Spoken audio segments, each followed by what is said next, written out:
History has been made, sabay na pinaglaro si LeBron James at Bronny James, first father and son duo sa NBA. Pang Rookie of the Year naman ang laruan ni Dalton Knecht, Beast Mode si Anthony Edwards, pinanggigilan si Austin Reeves. LA Lakers versus Minnesota Timberwolves, dalawang bigating team mga bro mula sa West. Nakasuporta ang buong pamilyang James sa possible debut game ni Bronny James Jr. Well, para simulan ng opensa ng Lakers mga bro, kumana kagad ng 5 straight points, etong si Rui Hachimura, pinatikim pa ng poster dunk ang big man na si Rudy Gobert. Maagang facial dunk mga bro, solid din ang depensa ng Lakers. Back to back block mula kay LeBron James, huli ang tira ni McDaniels at heto, butata naman ang pinatikim ni Hachimura kay Gobert. After nyan mga bro, kumana ng back to back basket si LBJ, ganda ng pasahan ng Lakers. First 4 field goals ay nagmula sa assist, nag-showtime tomahawk dunk pa si LeBron James. Dahil sa magandang run na yan mga bro, in control pa sa laban ng Lakers. Solid first quarter na din for AD, 4 points, 5 rebounds with 3 assists. Sa kabila, buhat ni Anthony Edwards ang opensa ng Minnesota, 2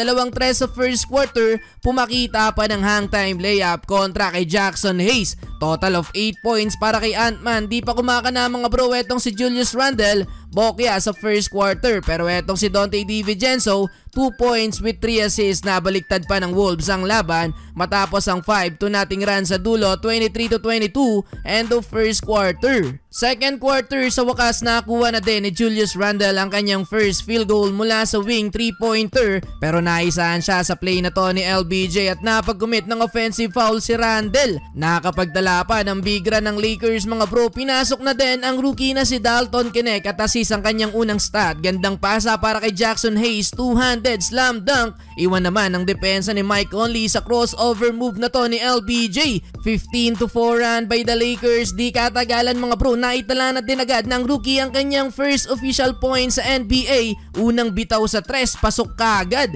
Eto pa isang basket mula sa rookie, sinolo na ang fast break run ng Lakers, binali pa ang layup sa play na to. Hype na sa kanya mga bro si Austin Reeves, pero after ng play na yan, nakakuha naman ng steal si Reeves, napag-commit pa ng foul si Anthony Edwards. Abante na ng double digit ang LA Lakers. Nanggigil na tuloy si Anthony Edwards mga bro, beast mode na. Pilit na hinahype ang mga teammates, dumali ng 6 straight points si Ant-Man, pasigaw-sigaw pa mga bro after ng end 1 basket na to. Well, dahil malaki ang lamang ng Lakers, sabay na ipinasok under 4 minutes ang magtatay na si LeBron James Sr. at Bronny James Jr. History yan mga bro bilang kauna-unahang father and son duo na nakapaglaro sa NBA. Nagkaroon pa ng moment ang magtatay, sigawan ng crowd nang magpasahan ng dalawa. Under 3 minutes, ganado sa LBJ. Another tomahawk dunk mula sa assist ni Austin Reeves. Last 2 minutes, ganda na sana ng setup ni LBJ mga bro para kay Bronny,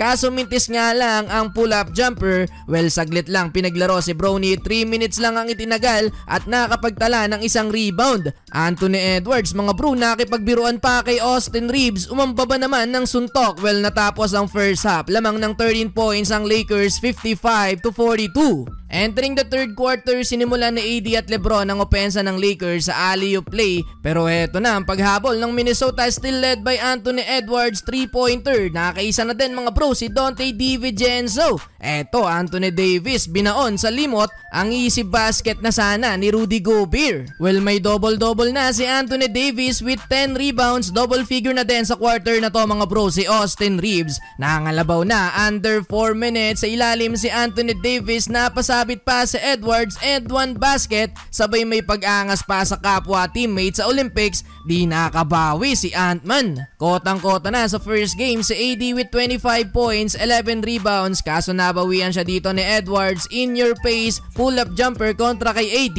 kumana pa ng 5-0 run ng Wolves, kaya baba sa 8 points ang lamang ng Lakers, 82-74. Well, fourth quarter with AD on the bench, agad na umatake si LeBron James and 1 layup kontra kay Rudy Gobert, sabay unat pa ng balikat mga bro. Yun nga lang momentum, nasa visiting team na, bumawi ng alley-oop dunk si Gobert, nakapukol pa ng 3 ang 6 man of the year na si Naz Reid. Buti na lang mga bro, may response kagad ang Lakers, ganda ng pagkakapasa ni D'Lo para kay LBJ, tapos eto pa another assist para naman kay Jackson Hayes, kumana ng 6-2 run ng Lakers, kaya balik ulit sa 10 points ang lamang ng LA. Pero after ng timeout ng Wolves mga bro, bawi agad sa kabila si Anthony Anthony Edwards, pasok ang 3 points sabay may tinuro pa sa bench ng Lakers. Mukhang si Anthony Davis yon mga bro. Pero nang ipinasok si Anthony Davis mga bro, agad na kumana ng 5 straight points si AD.